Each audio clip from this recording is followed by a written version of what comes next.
Oh no. Yeah. I don't get it. It's okay. We get it. I was like, yes, Lord, come on with the cancellations. Ooh, we going in it. Now just kidding. You know, I don't know if you know this, but I'm black. Am I good? He's with the best of them.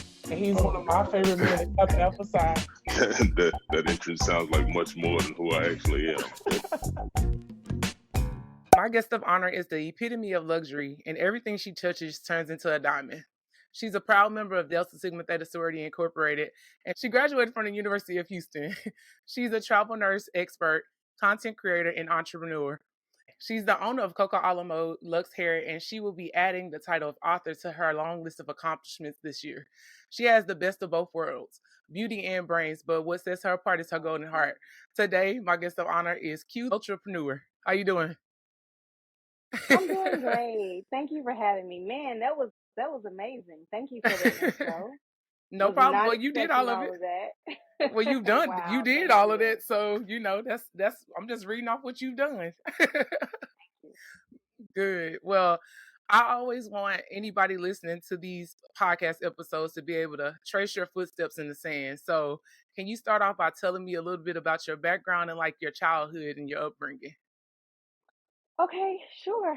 As you all know, what may not know, I am originally from Fort Worth, Texas. I was born in Houston, but raised in Fort Worth, Texas, by my two parents, who were married and now divorced. And I kind of lived from house to house with them. I was spend some time with my mom, sometimes with my dad. But overall, I had a pretty good upbringing. I went to Eastern Hills Elementary School, Meadowbrook Middle School, and Eastern Hills High School. I was pretty active in school, in organizations and programs. And then immediately after graduation, I moved to Houston, where I kind of created a whole new life. And, the journey kind of went from there. I am the oldest of six siblings. I have seven. I'm sorry, I have six sisters and one brother. And that kind of made me have a bit of a mommy role just because I was involved in the, upbringing of them. And I absolutely love my family, my friends, and my grandma. So that's me. Hey, Granny got to get all the love because she started All it. of the love. Yes, absolutely. I love my granny too. That's my girl. Yeah, yeah. um, I had to put grandmama in there. Couldn't not mention her. Well, you mentioned that you left Fort Worth and you went to Houston, and Mhm. Houston and Dallas have this thing where it's like one think they're better than the other, right? But Yes. what one thing I can say about Houston is it does lay a foundation for entrepreneurs and for like just young people to go make a life for themselves or a name for themselves. Hmm. So when you Yes. went to college, could you tell me a little bit about how you kind of shifted in college and found your identity a little bit when you were in college? Oh, this is a great question because some of my close friends, we've been talking about this and how grateful we are for the transition. Don't get me wrong, I will forever love Fort Worth because that is truly what created me, me and my personality and all that. But it was a huge transition. So, Hmm. to anybody that is transitioning from one place to another, from high school to college or whatever, it's normal. It's a drastic change, and I truly had to adapt between the culture. Coming from Fort Worth is not a very friendly place. You're not taught to be friendly or to make friends or to network. It's very like cliquish, and it's just not always the most positive environment, for growth and entrepreneurship or whatever you may be looking into. So I had to do a lot of reality checks and adjustments to myself because I kept hitting a lot of roadblocks in my journey, and it was like, oh, this is me. This is me. I have to fix myself. I have to change my personality. I have to become more open. I have to be more understanding, and also just like adjust, like be open to adjustment and change. And once I was able to get that mindset, man, my life just changed for the best. Because at the time, University of Houston was like one of the top diverse schools. So even Hmm. though it was not a HBCU, we had a really really great Black community, um, Middle Eastern, Asian, Indian. Like it was such a huge um, diverse, school. So I was able to really create friends with all types of people, and it just made me look at life in the world completely different, and not just see life my perspective, but other people's as well. So being able to make that adjustment, it made my growth um, just girl, I'm just thankful. I'm truly thankful for where God took me and all the different experiences that I went through because it truly made me to who I am today. And Houston and Dallas Fort Worth is extremely different. I think Hmm. for Black business owners, Houston is definitely thriving and growing right now, and it's just way more opportunities. And I think it's just because the culture is different in the two cities. That's the real thing, though. You just said it, the culture. The one thing I know Mhm. that Houston does really well is they're gonna make sure that they're gonna bridge the gap between the past, the present, and the future.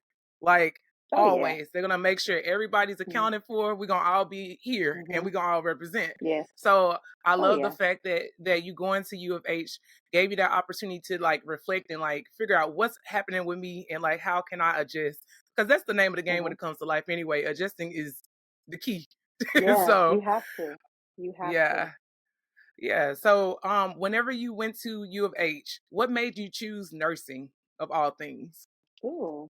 Nursing actually was not my initial choice. My uh, first major was pharmacy. I thought that I wanted to be a pharmacist, and I knew I wanted to be in the medical field somewhat because I felt like it would I would be able to help people. I love people and meeting people and talking to people. So it will give me some type of experience with human interaction. Hmm. The pay was well. Girl, I was in high school. Like, what do I know about a salary? Girl, I used to Google salaries because I was like, I need to make some money. Okay. I want to Yeah. make money. So I was like, I need to that, need to be something and then something that will always be a need, So I knew the medical field would always be a need. So I was a pre-farm major and I was doing well in those classes. But when I started volunteering. I was like, I want to volunteer and try to kind of see, because at the time, if you're not licensed, you can't work, but you can kind of observe. So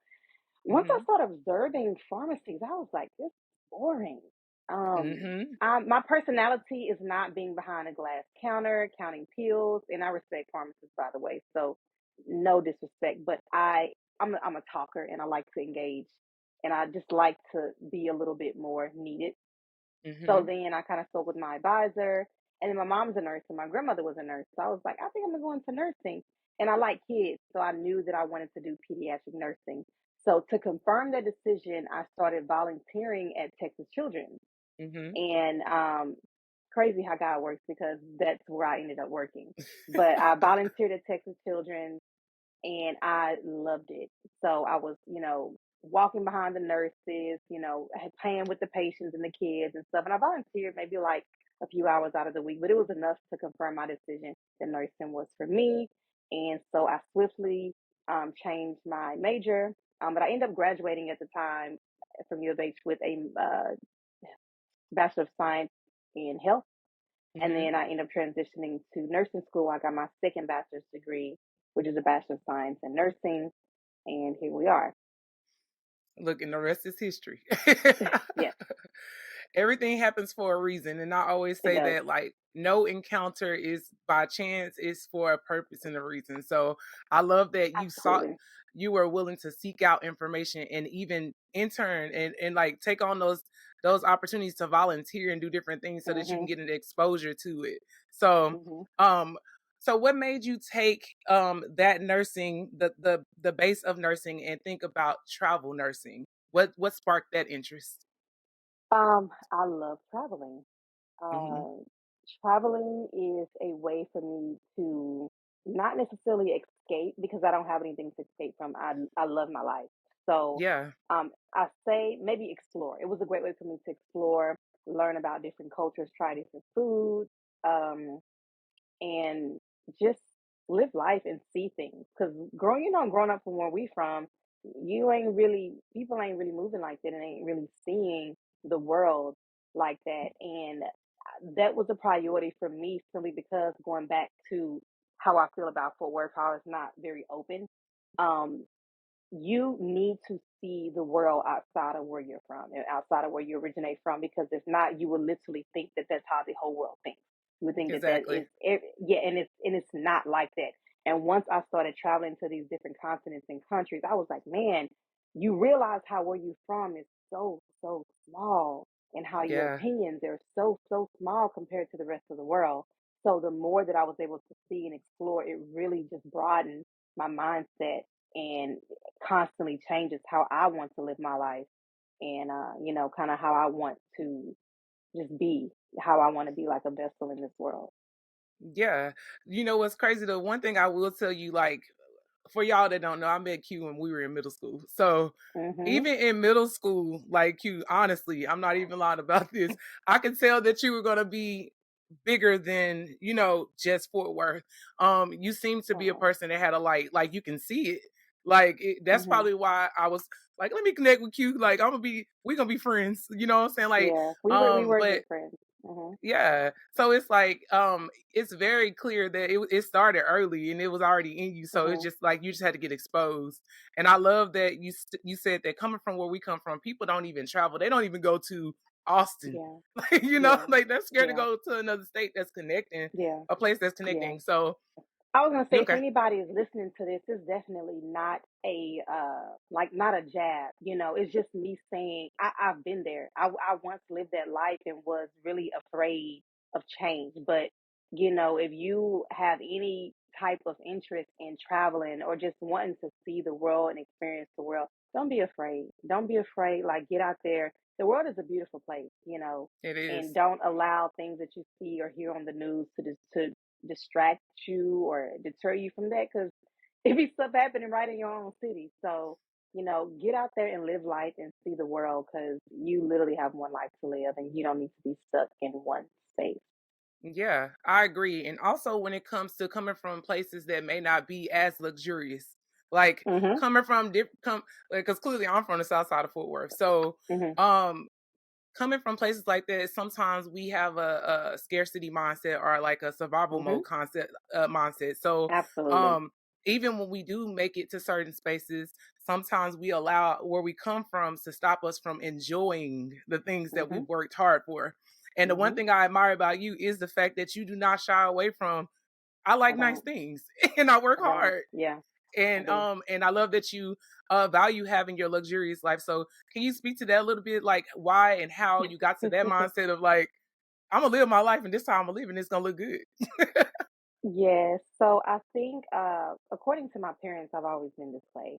My mom literally tells me how, because if you know, my mom had me at 16, so I grew up with my mother. So, Hmm. and my dad, they were both very young when they had me. So a lot of my style and interest truly comes from them, and they came, from nothing. So you know how it is when you ain't really got it, and you finally get it. You just This is how you are. So I Yeah. kind of got a little of that from them. But one thing I will say about me is the way that I treat myself. I never think I'm better than anybody. I encourage other women to treat themselves just as well. Yeah. You have to prioritize your self care and treating yourself to a great life and to whatever extent that you can. And it's not always luxury. That's Yeah. just what I like for me. Luxury for me looks like this, but luxury for you may be taking a bubble bath, going to get a massage. Whatever luxury is for you, please indulge in it. But for me, it is just self care and prioritizing me and my feelings and my emotions and my health and my body and my mind, my spirit. Luxury is my spirituality, me making sure that I'm praying and meditating and having a relationship with God and just being a good human to people and, just being a helper and being a vessel to others and, you know, like communicating these things. And I don't want to get sidetracked, but it made me think about a conversation I was having with somebody, because a lot of these things that I talk about online, it really encourages other women to inbox me And Mhm. anytime anybody inboxes me, it's completely 100% confidential. I don't ever speak or repeat it. But I get so many messages of women saying, hey, I saw your post about this. It encouraged me to do this. It encouraged me to do that. Or even asking me questions about things that they was not always aware of, down to like hygiene, Yeah. Katrina. It's crazy. So I just I like to be that way, because although it may be common for you and I to know these things, but a lot of people weren't raised with that knowledge. And literally, social media is their only resource to learning about these things. So Yeah. it's very important for me to vocalize it and not gatekeep, because I feel like every woman should experience some sort of luxury, or just something beneficial to their self care or whatever they love or like, you know? Yeah, I definitely agree. And I love that you said basically it starts within. Like Yeah, it does. your relationship with God is what Hmm. sets the tone for that, because we become heirs just from, Hmm. accepting Christ. So Hmm. Hmm. we're already in the kingdom. Yeah. So it's Yes. only natural that like what happens in heaven should be happening here on earth. So it's just Mm. a reflection of I that. know that's right. So For can you real. tell me what God means to you? What role does he play in your life? Oh man. Girl. Oh, he plays an important role in my life, but right now I think we kind of like, we having a couple some issues right now, but it's okay.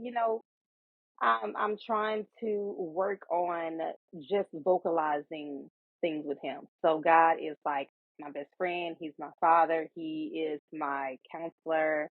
He's my diary. He's all of that for me. And sometimes I kind of shy away because I get in my head a lot and I try to work out problems on my own. And it's literally him constantly saying, what are you doing? Like, you don't Mhm. even know what you're doing. You need to come back to me, because you're just creating a whole mess. And who gonna clean it up? I am. Mhm. So bring it back. Yeah. But God is everything to me. And even on my worst days, Katrina, I be like, if God never does anything else for me, He has really done enough. I have Mhm. lived an amazing life, and that's how I feel about God. He's Yeah. blessed me so much to where at my age, my young age, I'm literally saying, if He don't bless me with nothing else, I'm okay. Yeah. And I think that part of that too is the fact that you don't gatekeep. Because what Mm-mm, people think that, I'm gonna get it and I'm gonna hold it close and I'm just gonna keep it for mm-mm, me and my family, right? But the fact that mm-mm, you are an open, willing vessel mm-hmm, lets him know that mm-hmm. he can trust you. Yeah. So if he can Mm, trust you, he can bless you too. So yes. I love that you understand the calling and the responsibility when it comes to, to whom much is given, much is required. And Oh, you're doing the absolutely. work. So I'm happy to see you doing the work. Thank Um, you. but shifting from your heavenly father, let's talk about your earthly father and your earthly mother. Tell me what they mean Yes. to you too. Like tell me how they've just been, Oh. part of the molding of Q. Man, they mean everything to me.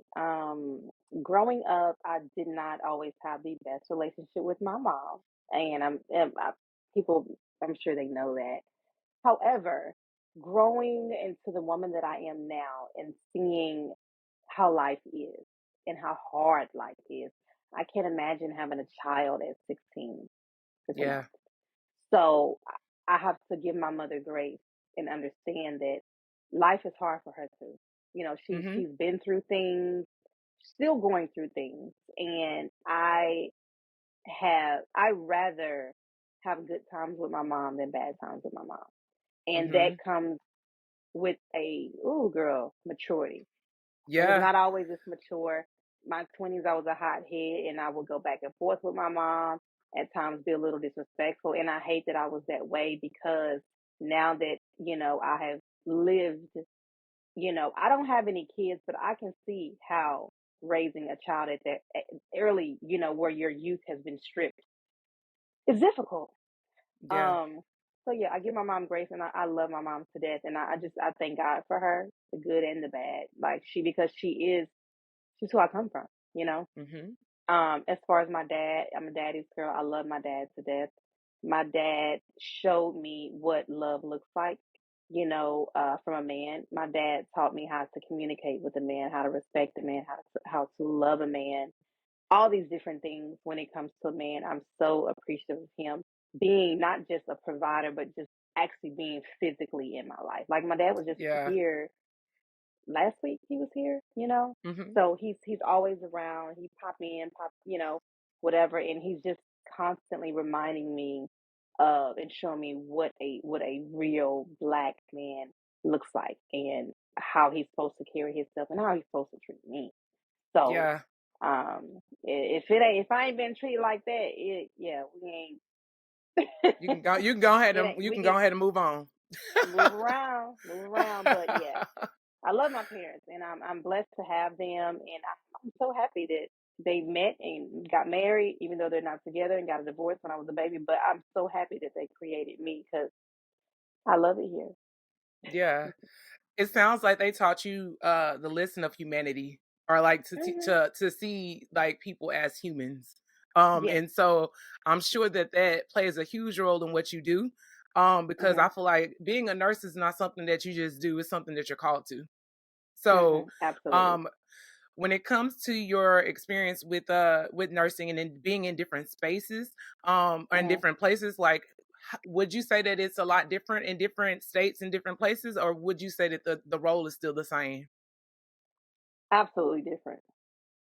Yeah, it's very different from the West Coast, East Coast, South, North. Culture, Hmm. tradition. The South is Southern hospitality, so you deal with people who are just a lot nicer. They're not as guarded. You like never really meet a stranger. Hmm. But on the West Coast, it's tough. It's Yeah. a lot of it's different. It is, and not only with the patients, but the nurses and the staff as well. So I had to learn to adapt. And early on, it was very hard. Hmm. But once I got into the groove of just realizing that this is just what it is, this is life. I'm in a completely different environment and I have to adjust. I have to sit back. What I do is I observe and then I adjust. And Hmm. I remind myself what I'm here for. I'm here to do my job, make a living and come on back home. So Yeah. as Yeah. long as you keep that mindset, I'm not trying to go and change nothing. That's not what I'm here for. I'm here to work and be a resource. And as long as you do that and stay out of trouble and out of people's way and drink your water, And mind your you'll be business. good. Mind your business. That's what I literally mind my business, but it's very different. And no matter where I go, it makes me appreciate being from the South. It really does. We're, Yeah. we're just we're just built a little different, you know. Facts. That is facts. Hmm. Can you tell me how you transitioned into wanting to be an entrepreneur? How did that come about? I have always been an entrepreneur. As a child, my earliest days, I remember me and my best friend Ashley, we had money, girl, and I was like, let's go buy candy and sell it to the neighbors. This is when I lived in Woodhaven in the Huntingtons. And I don't know what they call now, but back then they were called the Huntingtons. And I went to the little corner store and spent all my little allowance on money and got a box and literally went door to door asking people if they wanted to buy candy. And I know these people was like, little girl, you're literally like 7 or 8 years old. What are you doing? But I've always had the mindset of an entrepreneur. Always. In Hmm. middle school, I wanted to start a babysitters club. In high school, I started doing hair. I was a whole hairstylist in high school, doing my classmates' hair, charging $35 a head. And then college, I was doing hair, made it a profession, had a whole clientele. I didn't work. Hmm. In nursing school, I had a wig line. I had girl, I was doing half of Houston's hair. Never had a job in nursing school because I was making enough money to pay my bills from doing hair. So I've always been an entrepreneur. I've always wanted to make something or do something, create something to sell because that's just in me. It's Hmm. truly in me. And That's always the my first parents were the job. same way. Hmm. That's Hmm. always the first. That's always the entrepreneur's first job, or Selling our first candy. business, selling candy, because that was mine too. And Meadowbrook, I was like, Yes, we I got all of these. remember. I remember. You didn't play either. You didn't get no No, discounts. You was like, these my prices. these the You want it or you prices don't. now. The vending machine is down there. So you can buy it from me, you can buy it from the vending machine. But nah, I love that. And I know that doing hair ain't no $35 no more. It ain't.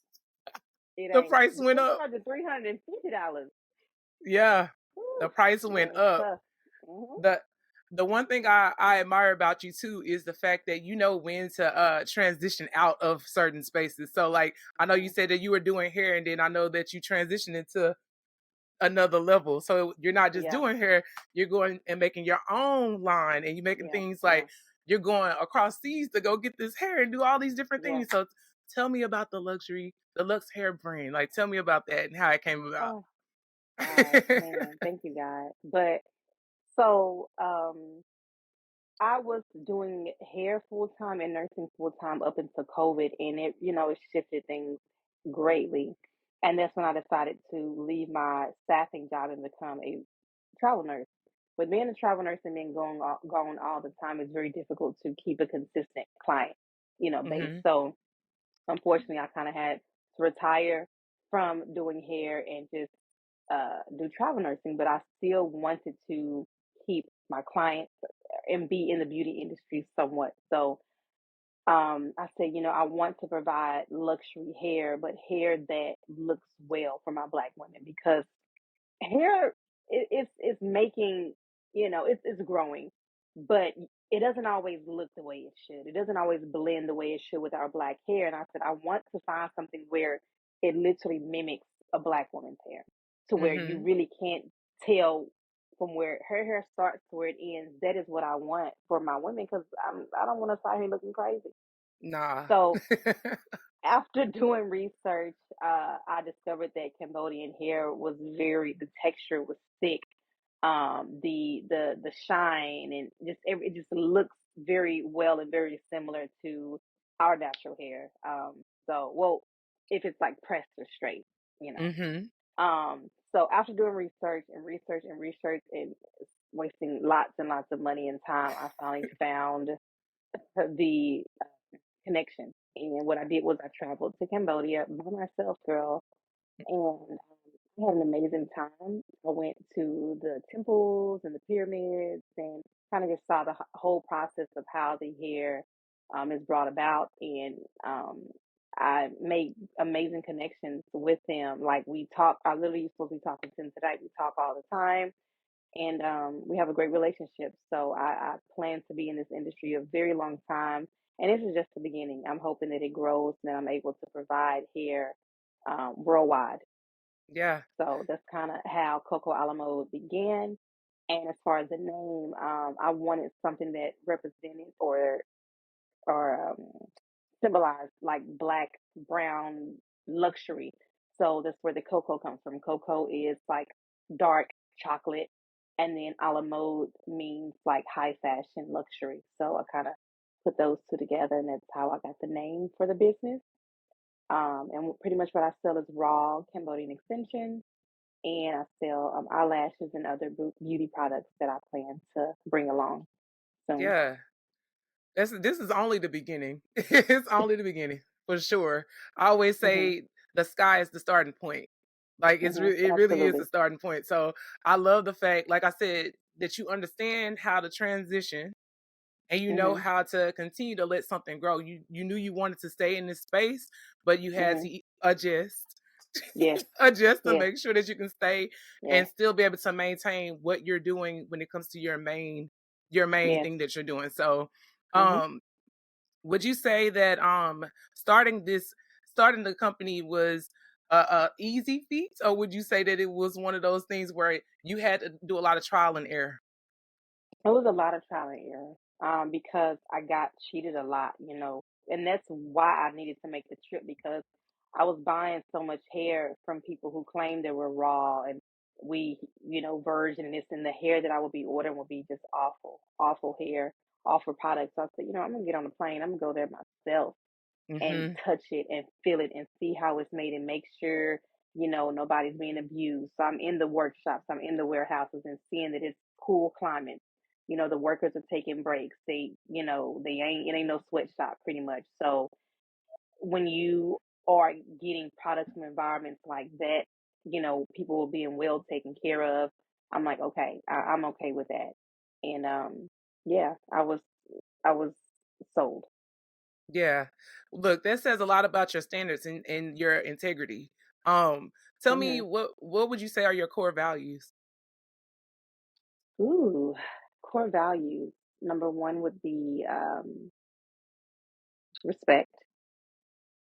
Um, two would be loyalty. Three is consistency. Mhm. Consistency is a huge word for me. Um, honesty and grace. That's beautiful. We need all of them. We We need them do. all, We do. especially consistency. And Mhm. one thing that I've seen by like following you and like just being a part of this journey is the amount of people that you have around you that love you, like your Mhm. friend groups, and like how Mhm. y'all really do like stay connected and you maintain relationships well. So when it comes to like maintaining your relationships with your friends as you continue to grow and get bigger and different things like that, what would you say has been the glue for that and how you've been able to? It's not easy. It's not easy because you tend to not necessarily outgrow, but it's just everybody has their own journey when it comes to whatever it is they're doing career wise, family, marriage, lifestyle, whatever. Everybody has their own journey. And I think it's sometimes when people see that you're growing or you're elevating or you're not in the same space as them, it kind of makes them uncomfortable. It doesn't make me uncomfortable though, because I know that my life will forever change.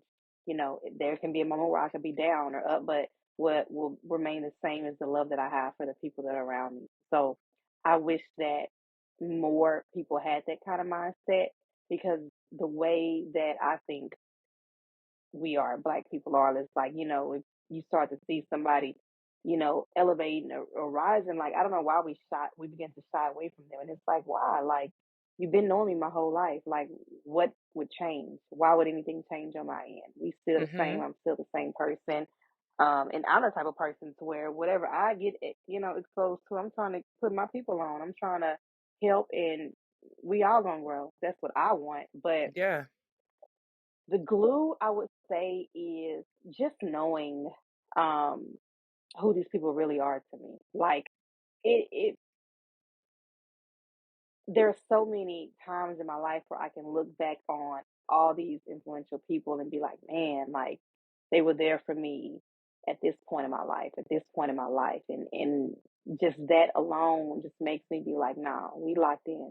You ain't going Yeah. nowhere, I ain't going nowhere. And I truly understand that friendships, um, they up and down. It's like a marriage, like you're gonna go through rough patches in your friendships, and you have to be willing to get past that and keep going.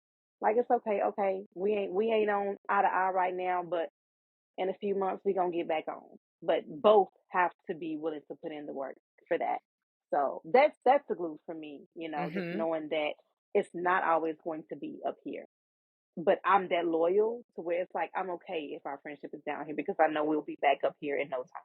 Yeah. And I'm always willing to be that friend to say, hey, I'm sorry. If I did something to you, I'm so sorry. How can I fix this? How can we move past this? But I want you in my life. Yeah. Look, that accountability piece is so strong. That alone Mhm. can help you save and maintain relationships because that's something that's a lost skill. I feel like a lot of people don't Mhm. have it or not they're not Yeah. willing to, exude it. So Yeah. it's great that you are willing to do that and you'll be the first to say you're sorry when you know that you may have wronged someone or Mhm. even if you don't know if you wronged them. Yeah. Um I think Yeah. that's a great skill set to have and a great character trait to have because you need that accountability across the board with everything that you're doing as well. So, Absolutely. yeah. So I want to ask you too. So you talk about you educating and making sure that you Uh, are sharing knowledge online uh. and doing all the content. So what caused you to want to get heavy in your content creation? Ooh. Number one is I just really enjoy doing it. It is Mhm. time consuming, but I enjoy the reactions that I get from people, because Hmm. although we may think that a lot of this stuff is common sense or it's common knowledge, but a lot of people really be like, "Wow, that actually helped me," or they're inspired by things that I post. So I love being able to teach people and help people prevent a lot of the mistakes that I made. I'm like, look, if I can teach you this and you don't have to go down the journey that I went through, you can start on top of, of where I am or where I started. I will be so happy for you, because Hmm. life can be so much easier if we had the resources and the guidance. But, we're not always blessed with that. So I try to use my platform to guide, but also entertain, make people laugh sometimes. But I just kind of want a very easy or easier life, for those who are struggling in the nursing field or the medical field or whatever the case may be. I want to be that person to help alleviate stress and Yeah. trial and error. Yeah. Because, time and information, they're both currency. So Yes, you're helping with two yes. different issues at the same Mhm. time. Um, Mhm. and speaking of information, we're gonna be adding author to the name, to the list, the Oh my title. God, we are. We are. Tell me I'm about trying to get this. like you, friends. You gonna get there too, and I can't wait. Can't wait to Thank buy you. it. Thank So you. tell me about the premise of your book. So, with me pushing content and posting a lot about travel nursing, I get so many DMs about, how do I become a travel nurse? Where do I start? What do I need to do? How much experience do I need? And I found myself writing these same response all the time. I would probably get like anywhere from 3 to 5 messages a day about how someone can be a travel nurse. So I said, I'm going to write a book. That way, when people ask me, I can just send them the link. Y'all can just get the book and you literally have all the answers there. Yep. I'm going to spill all the tea, give all the information, the good, the bad, down to how to break down pay, down to how to travel safely, what to do on your first day of the assignment. All of that is going to be in the book. So I can't wait to release it. The book is complete. It's written. It's in the editing phase, and I hope to have a release date soon. The book is titled The Millionaire Nurse, Yes. and Speak that. The Millionaire Nurse, and it's gonna be out very soon. Hope that the network that I'm building will be very supportive of that. You don't have to hope, they will. They will. Because you've Amen. been building that trust, and that you've been pouring into them and Hmm. giving them value for so long. It's Hmm. done. It's already done. Okay. It's Thank already you. done. No problem. I gotta throw a wild card in here, because I know that you just said millionaire nurse, right? I love Hmm. the fact Hmm. that you're not afraid to diversify your funds and the money No. that you bring in. So can you Hmm. talk about that just a little bit, about how you can possibly uh multiply it to different streams, or how you would diversify your funds once you actually make some money? Ooh, listen, number one, I would tell you, get a professional, get a financial advisor, and get a CPA, okay? Mhm. Because it is nurses out here, including myself, that are making money and didn't know what in the world to do with it, or didn't know how to just, because we're just not used to it. We're not used Mhm. to having so much money at such a short amount of time. So those are my number one things. Seek financial advisors and CPAs. That is number one. Invest. And I know investing looks different for everybody. You can invest in a business. You can invest in an IRA. You can invest in stocks, or whatever. And you can invest in investments, or real estate. So have a plan. Number one, have a plan and make sure you go through your plan with a professional, Mhm. and make sure that what you are investing in, you have educated yourself, because a lot of people rely on like Facebook statuses and stuff like that, and you go and spend money on this stock, and you're not even involved in the stock market. So don't think that just because you're buying stocks that you're making money, because that's not how it goes. Whatever it is that you're doing, number one, be passionate about it. Be passionate enough to where you are seeking knowledge. You're reading Mhm. books, you're watching videos, whatever the case may be, to learn about it before you put your money into something, because you don't want to lose it. And that's the reality of investing, is that as much as you think you can gain, you can lose as well. So for Mm-hmm. me, I do stocks as well. I have an IRA. I have my own personal retirement account outside of what I get from employment. And then I have my hair business. My hair business, it was big for me, so I invested a lot of money into that, and that's why I'm like I don't have no other options but for it to work. It has to because Mm-hmm. listen, I have put my blood, sweat, and tears into this company, and that's just what it is. So, to all my future nurses, entrepreneurs, professionals, or anybody that's listening, the way that the financial market is going is very scary. Even for people who are degreed and have careers, I can't tell you what the next couple of years is going to look like, but as somebody who doesn't have kids, has a career and side hustles, it is still hard. It is Mm-hmm. very hard. So, to my youth out there, please take education seriously because if you don't, I'm really afraid for your future and just what it will look like simply to buy groceries. You know, within the next couple of years, buying groceries is expensive.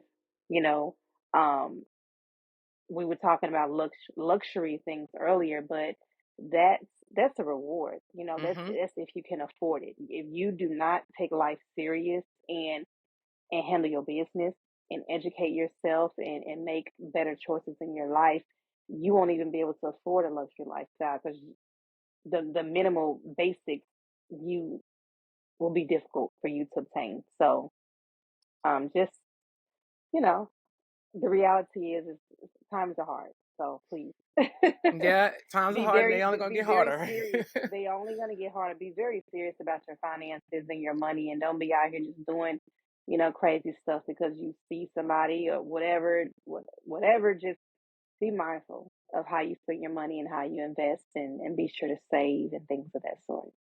Absolutely. Q doesn't just she just not out here looking like this. Y'all, Mm-mm. she actually No. taking care of her business first and then Yes. she's doing the fun things. Like Exactly. she taking care of Mhm. securing home first. So I'm so Mhm. glad that you said that and they heard it from your mouth because they hear it from me all the time. But I'm glad Yes.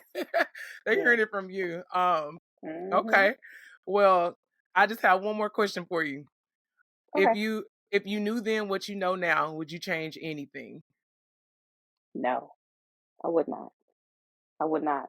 The only thing I probably would change is girl applying for more scholarships because student loans is, excuse me, Disrespectful. very like the nerve of y'all to be calling me. Y'all better stop calling me. I'm just playing. Y'all will get it later. Y'all get it. Right? No, but Shoot. that's probably it. Apply for scholarships. But no, man, I wouldn't change anything. I love who I am and I love my life and I love every obstacle that I've been through because it has made me who I am. For sure. Absolutely. For sure. Hmm.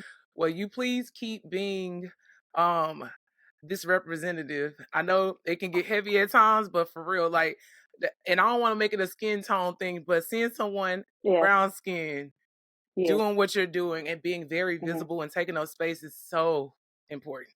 Like it's Hmm. so Thank important. you. So I'm so glad to see you doing what you're doing. Like, so please keep doing it, friend. Likewise. Likewise, friend. I'm so proud of you. I really Thank am. you. You are just an amazing person, but you've always been that way. You've always been very serious and very mature and just like, you know, just a really good person. So I love seeing you doing the things you're doing. I love seeing you working with the youth. I love seeing all the projects that you're doing.